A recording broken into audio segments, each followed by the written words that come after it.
اپنے سارے کام ختم کرنے کے بعد وہ موسم کی رنگینیوں کو دیکھتے ہوئے مسکرا کر چھت پر چلے آئے۔ موسم دیوانگی پر اتر آیا۔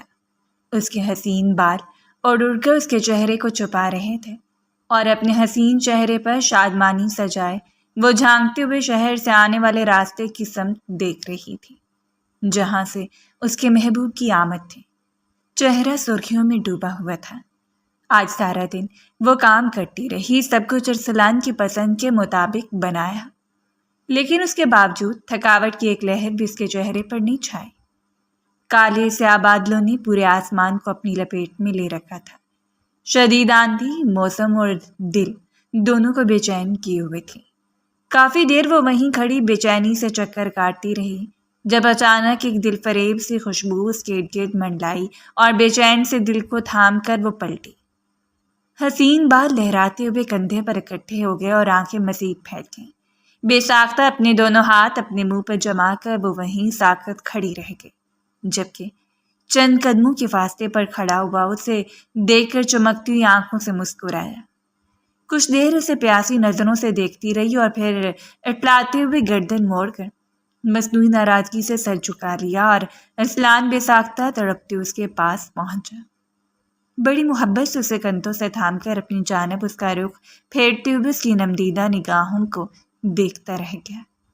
صبح سے انتظار کر رہی ہوں، اتنی دیر لگا دی آنے میں؟ ایک حسین شکوہ لبوں سے برآمد ہوا اور اس کی روٹھی روٹھی حسین صورت کو دیکھ کر وہ قربان ہوتے ہوئے لہجے میں بول پڑا، بس راستے میں خراب ہو گئی تھی، اس لیے زیادہ وقت لگا۔ پچھلے 2 ہفتوں سے وہ جس بے چینی سے ایک ایک لمحہ کاٹ کر اس کا انتظار کرتی تھی، اس وقت شکوہ کرنا بنتا تھا۔ اور ارسلان نے انگلیوں سے اس کی ٹھوری کو چھوا۔ تو بتا کیسی ہے؟ وہ شوق نگاہوں سے اسے دیکھ رہا تھا جبکہ سرخ ہوتے چہرے کے ساتھ لبوں کو دانتوں میں دبا کر بمشکل مسکراہٹ کو سنبھالتی رہ گئی، ویسے ہی جیسے چھوڑ کر گیا تھا۔ اس وقت جامنی رنگ کے لباس میں چہرے پر غازل لگائے وہ کھلا ہوا گلاب لگ رہی تھی اور ارسلان کی نگاہیں اس کے چہرے کا طواف کر رہی تھیں۔ اچھا اداس مت ہو، دیکھ تو میں تمہارے لیے کیا لے کر آیا ہوں۔ اس کے سامنے سرخ رنگ کی چوڑیوں کو لہراتے ہوئے وہ آنکھیں مٹکاتے ہوئے بولا تو اس نے بے اختیار اپنی بڑی بڑی آنکھوں کو کھول لیا۔ لاؤ پہنا دوں۔ ارسلان نے اس کی نازک سی کلائی کو تھامنا چاہا اور اس نے دونوں ہاتھ اپنی پشت پر ٹکا لیے۔ نہ بابا، چاچی دیکھیں گی تو بہت ناراض ہوں گی۔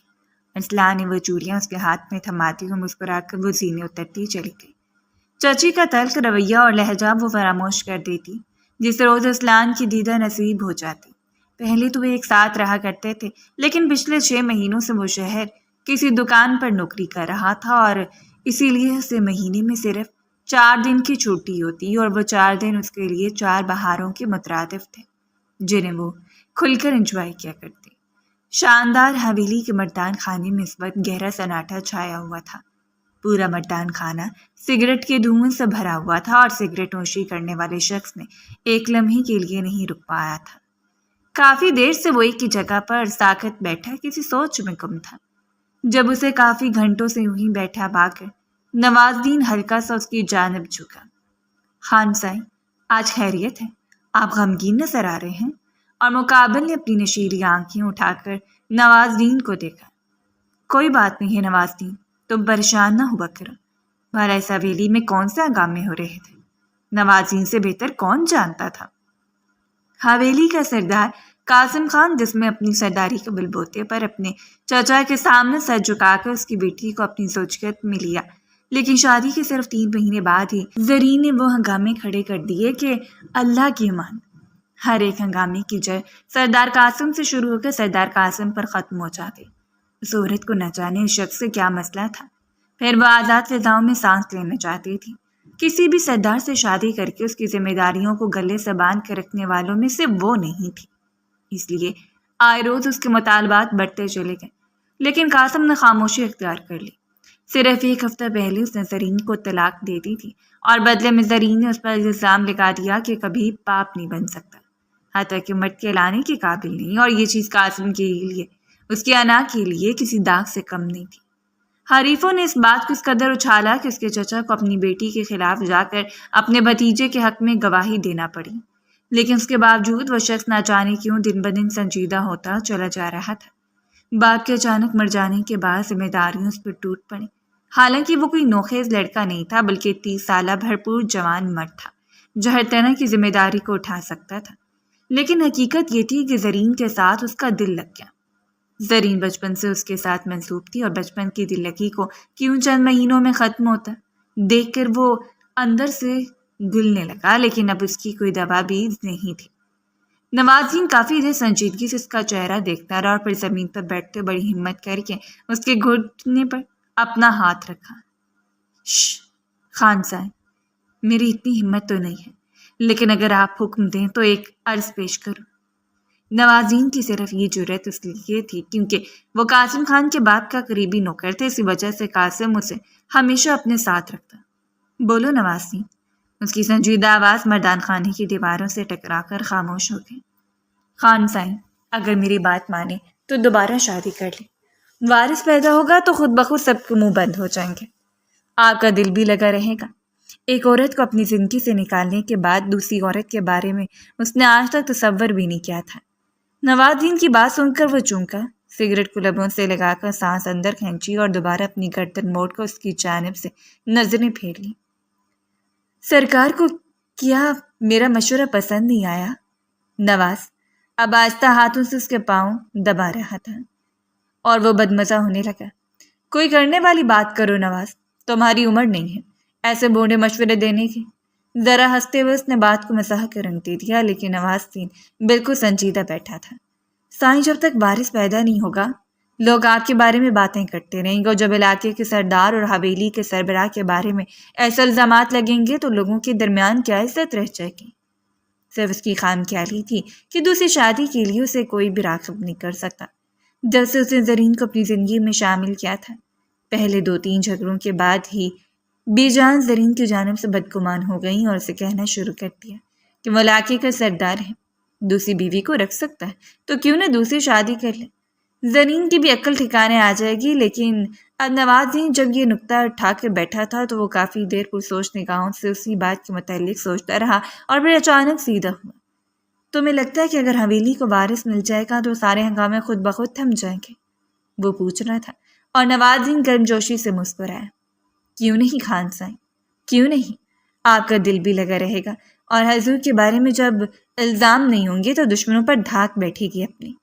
نوازین کے لیے فخر کی بات تھی کہ اس کا مشورہ خان صاحب کے لیے زیر غور تھا۔ آپ کے لیے تو ایک سے بڑھ کر ایک لڑکی ہوگی، جس لڑکی پر ہاتھ رکھیں گے وہ آپ کی بیوی بننے کے لیے تیار ہو جائے گی۔ اور ایک بار پھر اس نے نوازین کے چاپلوس چہرے کو دیکھا۔ میں اس بار اگر شادی کروں گا تو کسی غریب گھر کی لڑکی سے، صرف وارث کے لیے۔ میری حویلی میں آئے گی، بڑے گھروں کی مغرور لڑکیاں میری زندگی میں کوئی جگہ نہیں بنا پائیں گی۔ زرین سے شادی کا تلخ تجربہ اتنا سیاہ تھا کہ اب وہ کسی بھی ایسی لڑکی پر اعتماد نہیں کر سکتا تھا جو خود مختار ہو، بے باک ہو، ہر مردوں سے سینہ تان کر بات نہ کرتی ہو۔ اور نوازین چمکتی ہوئی نگاہوں سے دیر تک اسے دیکھتا رہا اور پھر گردن چکا کر وہاں سے نکل گیا۔ وہ رات ایسی رات تھی جس نے نوازین کو ایک نئی راہ پر سوچنے کے لیے مجبور کر دیا۔ کھلے صحن میں چارپائی پر لیٹے ہوئے دیر تک چمکتے ہوئے ستاروں کو دیکھتا رہا۔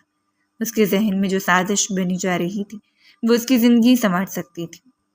زلیخا بیگم جس کی چارپائی ساتھ ہی تھی، اس نے گردن موڑ کر دیکھا۔ کیا سوچ رہے ہو؟ کافی دیر سے دیکھ رہی ہوں، کھوئے کھوئے ہو۔ نوازین کی جانب کروٹ موڑے بڑی باریک بینی سے اپنے شوہر کی پرسوچ نگاہوں کا جائزہ لی رہی تھی۔ جو میں سوچ رہا ہوں اگر تمہیں بتا دوں گا تو چیخ چیخ کر سارے جہان میں اعلان کر دو گی، اسی لیے چپ چاپ سو جاؤ۔ نوازین کی کھردری آواز نے فضا میں پھیلے ہوئے سکوت کو توڑا اور دانت پیس کر منہ میں بڑبڑاتے ہوئے زلیخا کروٹ بدل کر آنکھوں پر ہاتھ رکھ گئی۔ لیکن اس میں جو کچھ نوازین نے سوچا تھا وہ کچھ ایسا تھا جو کسی کی زندگی کی پوری ہستی ہلا سکتا تھا اور کسی کی زندگی کو سنوار سکتا تھا، لیکن دونوں صورتوں میں مفاد صرف اور صرف نوازین کا تھا۔ اگلے آنے والے 1-2 دنوں تک اس بات پر مکمل خاموشی چھائی رہی۔ ارسلان ڈرائیونگ بھی کر سکتا تھا، اس لیے شاہنشاہی کا ڈرائیور گھر گیا ہوا تھا اور شاہنشاہی نے اسے 2 دنوں کے لیے اپنی حویلی میں روک لیا۔ اس روز بھی وہ شہر سے معاملات نمٹانے کے بعد سفید شلوار قمیص میں کندھے پر شال رکھے شاندار پرسنالٹی کے ساتھ ڈیرے پر موجود تھا اور یہاں پر کچھ کاغذات دے کر حویلی واپس لوٹنے کا ارادہ تھا۔ جب موقع محل دیکھتے ہوئے نوازین نے پھر قریب جا کر اس بات کا تذکرہ چھیڑا۔ خان سائن: پھر کیا سوچا جی آپ نے؟ جس ناچیز نے بات آپ کی گوش گزار کی تھی۔ صرف خان دلاور علی خان کی وجہ سے نوازین کو اتنی حیثیت حاصل تھی کہ وہ کبھی بھی قاسم سے کوئی بھی بات پوچھ سکتا تھا، ورنہ ملازمین کی تو جان جاتی تھی اس سے۔ اس کی شخصیت ہی کچھ ایسی تھی کہ دیکھنے والے پر دھاک بیٹھ جاتی۔ روب و دبدبا اور مردانہ وجاہت میں بھی وہ اپنا کوئی ثانی نہیں رکھتا تھا۔ میں نے تمہاری بات کے متعلق سوچا تھا اور بی جان سے بھی بات کی تھی۔ ٹھیک کہتے ہو تم، بڑے پرسکون انداز میں سربراہی کرسی کی پشت پر ٹیک لگاتے ہوئے ٹانگ پر ٹانگ چڑھا گیا اور لپک کر آگے بڑھتے ہوئے نواز ایک بار پھر اس کے قدموں میں بیٹھ گیا۔ خان صاحب، اگر آپ کو لڑکی کی تلاش ہو تو اگر اس قابل سمجھے تو ایک حل ہے میرے پاس۔ اور اس روز اس نے سردار قاسم کے سامنے ایسا حل پیش کیا کہ وہ کچھ دیر تک حیران ہوتی نگاہوں سے اسے دیکھتا رہ گیا۔ تمہاری بھتیجی؟ اس کے آواز میں مکمل حیرانگی چھائی ہوئی تھی۔ جی، میرے بڑے بھائی ضیاء، کیونکہ یتیم بچی جو پچھلے 2 سال سے میرے گھر رہ رہی ہے، اگر آپ چاہیں گے تو ساری زندگی آپ کی غلامی کرے گی۔ بس اس قابل سمجھ لیجیے کہ اس کے وطن سے آپ کو وارث پیدا ہو۔ قاسم کافی دیر اس کے چہرے کو دیکھتا رہا اور پھر اپنے بالوں کو سلجھاتے ہوئے بولا، ٹھیک ہے نوازی، تم اپنی بھتیجی سے بات کر لینا۔ میں چاہتا ہوں کہ لڑکی کی مکمل رضامندی شامل ہو اس میں، اور اس کے بدلے جو تمہاری خدمت کی جا سکے گی وہ بھی کر دوں گا۔ بتاؤ کیا چاہتے ہو تم؟ جیسے قاسم سمجھ چکا تھا کہ اس کی دی گئی اتنی بڑی قربانی سے مطلب نہیں ہے، وہ جس طرح اس کے ارد گرد منڈلاتے اسے اپنی بھتیجی کی پیشکش کر رہا تھا، اس کے پیچھے بھی گہرا لالچ چھپا ہوا تھا۔ سرکار نوکر کو شرمندہ کر رہے ہیں، میں بھلا آپ سے کیا چاہوں گا؟ ہاں، اگر ممکن ہو سکے تو میرے بیٹے کو اس کی مرضی کا کوئی اچھا سا کاروبار بنا کر دیتے، اور جن زمینوں پر میں کاشتکاری کرتا ہوں مجھے دے دیجیے۔ غریب پر احسان ہوگا آپ کا۔ ہاتھ جوڑ کر سر جھکاتے ہوئے نہ مانگتے مانگتے بھی بہت کچھ مانگ گیا، اور قاسم مبہم سا مسکرایا۔ ٹھیک ہے، تم اپنی بھتیجی سے اس کی رضامندی چاہنا، میں بی جان سے بھی بات کروں گا اور اس کے بعد جو فیصلہ ہوا تو میں بتا دوں گا۔ سنہری چڑیا کسے کہتے ہیں اس روز نوازین کو معلوم ہوا تھا۔ سونے کا انڈا دینے والی ایک طرح سے تو ضیاء یعنی اپنے بڑے بھائی کی تھوڑی سی زمین اور گھر بھی نوازین کو مل گیا، اور اب سردار کی جانب سے بھی ہونے والی عنایت کام نہیں تھی، یہ جانے بغیر کہ اس کا بیٹا جان مارتا اس لڑکی پر، اور وہ لڑکی بچپن سے اس کے بیٹے سے منسوب ہے۔ سارے رشتوں کو کھوکھلا کرتے ہوئے صرف اپنے لالچ کی عینک لگا کر دیکھ رہا تھا، اور شام جب اس نے گھر آ کر بات کی تو ایک ہنگامہ کھڑا ہو گیا۔ وہ بدک کر دور ہوئی تھی۔ ایسا کیسے ہو سکتا ہے؟ اس نے صاف لفظوں میں کہہ دیا۔ اسلام اس وقت گھر نہیں تھا، اسلام سے منسوب ہوں لیکن اس کی بیوی تو نہیں ہوں۔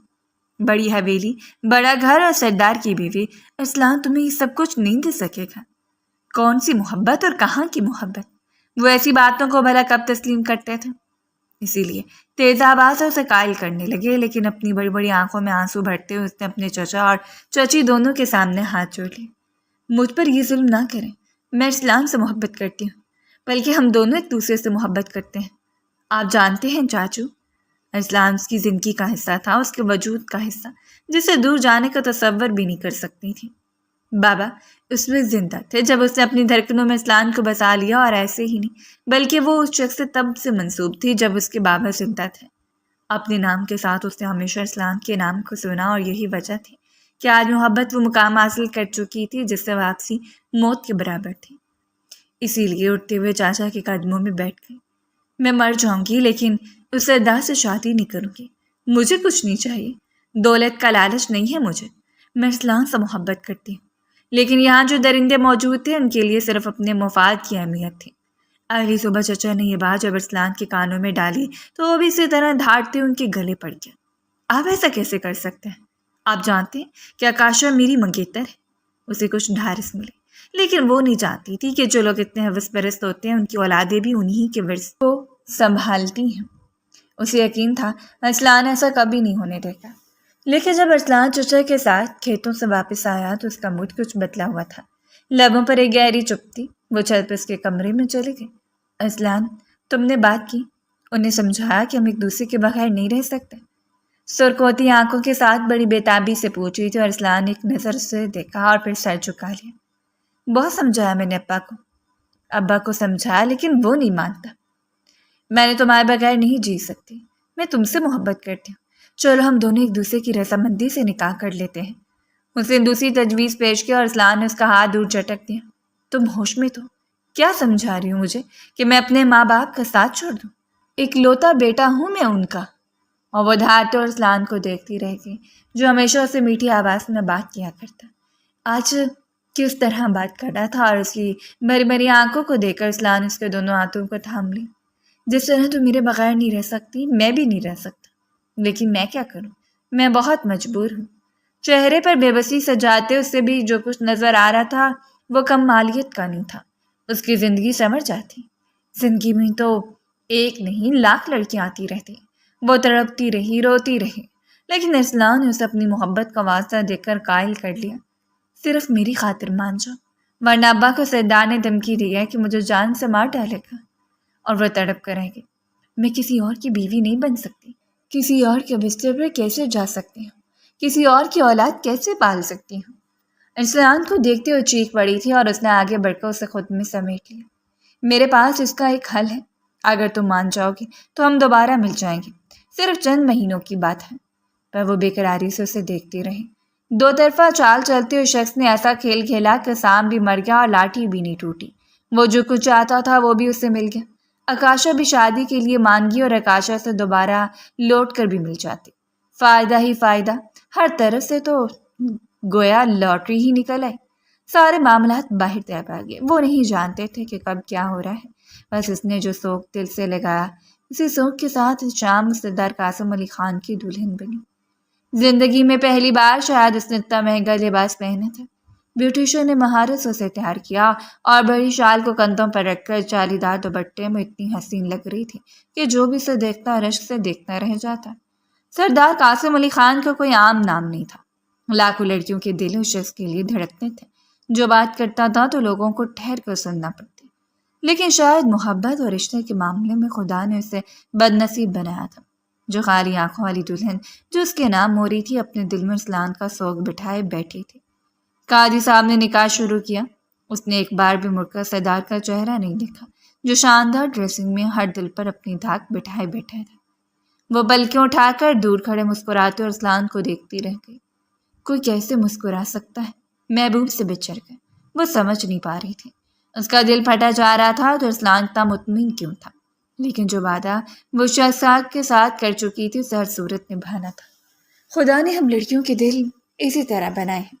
یوں لگتا ہے جیسے جب محبت سے دل لبریز ہوتا ہے تب عقل خود بخود نکل جاتی ہے، تب کچھ بھی سمجھ نہیں آتا۔ ہمیں یوں لگتا ہے کہ محبوب جو کہہ رہا ہے وہی لوہے پر لکیر ہے۔ ہم اپنی عزت نفس، اپنی زندگی کی ہر خوشی اسی ایک شخص کے لیے قربان کر دیتے ہیں جو خود غرضی میں اپنا کوئی ثانی نہیں رکھتا۔ اور اس نے بھی ایسا کیا تھا۔ ایک بار پھر حویلی کو سجایا گیا، بڑے شاندار طریقے سے اس کا نکاح کیا گیا اور اس کے نکاح میں اس کے چچا نے بھی شرکت کی۔ وہ بھلا اسے کیسے چھوڑ سکتا تھا؟ اس کا بھتیجا تھا اور علاقے کا سردار بھی۔ تاہم زرین اور اس کی ماں تو اپنی مغروری اور تکبر میں لپٹے ہوئے تھے۔ زرین طلاق کے فوراً بعد اسلام آباد چلی گئی۔ وہ انہیں آزاد فضاؤں کی باسی تھی اور انہیں میں پھرپھرانا چاہتی تھی۔ شاید زندگی میں پہلی بار اس نے اتنا شاندار کمرہ دیکھا۔ اتنا بڑا کمرہ تھا جس میں رکھی گئی ہر چیز اس کی حیثیت سے بڑھ کر تھی۔ چچی اسے ہر موسم کی صرف 3 سوٹ بنا کر دیتی تھی۔ اس پر کیا گیا ہر احسان گن گن کر یاد رکھتی۔ سارا دن ملازمہ کی طرح کام کرتی، لیکن پھر بھی ہر شام اس کی تزدید اور کبھی کبھار تو مار پیٹ سے بھی گریز نہیں کرتی تھی۔ لیکن اس نے رسلان کے لیے سب کچھ برداشت کیا، لیکن یہاں جس طرح ملازمائیں اس کے ارد گرد منڈلا رہی تھیں، بار بار سے سردار بی بی کہا جا رہا تھا، لیکن اس کے باوجود کچھ بھی اس کے دل پر اثر انداز نہیں ہو رہا تھا۔ وہ بس ساکت پلکوں کے ساتھ اپنے دھڑکتے ہوئے دل کو سنبھالے بیٹھی تھی جب کمرے کا دروازہ کھلا اور پورے ٹھار سے شخص اندر داخل ہوا۔ اپنے بستر پر بیٹھی معصوم سی حسین دلہن کو دیکھ کر اپنی پشت پر ہاتھ باندھے مضبوط قدم اٹھاتا اس کے قریب آیا اور بیڈ کے قریب آ کر نرمی سے سلام کیا۔ لیکن وہ یوں ہی بیٹھی رہی۔ نہ ہی اس کے انداز میں کوئی فرق آیا اور نہ ہی اس نے پلکیں اٹھا کر اسے دیکھا، جبکہ اسے یوں دیکھنے کے بعد اس کے قریب ٹک گیا۔ اتنی تو مغروری ہونی چاہیے، اتنی نزاکت اور مغروری تو سردار کی بیوی پر جچتی ہے۔ ذرا سا مسکراتے ہوئے ٹھہر جانے والے لہجے میں کہہ رہا تھا اور بے ساختہ اسے پلکیں موڑ کر اسے دیکھنا پڑا اور کچھ لمحوں کے لیے ساکت رہ گئے۔ اسلام جیسے اس کے سامنے کچھ نہیں تھا۔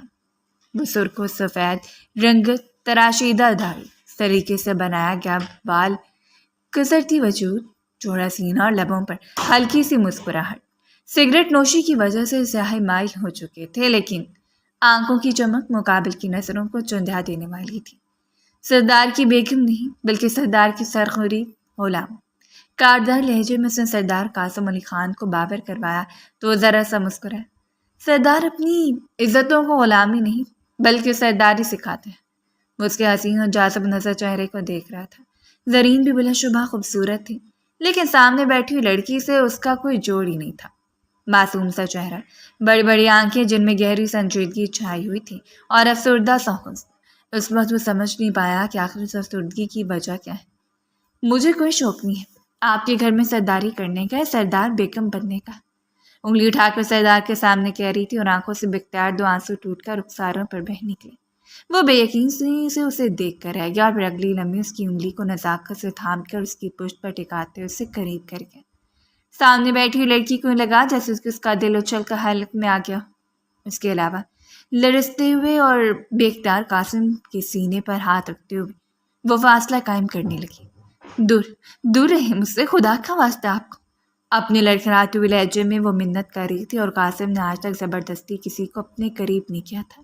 سو چھوڑ دیا، اور پھر جھک کر اس کے رخساروں پر بہتے آنسوؤں کو لبوں سے چون کر دور ہوئے۔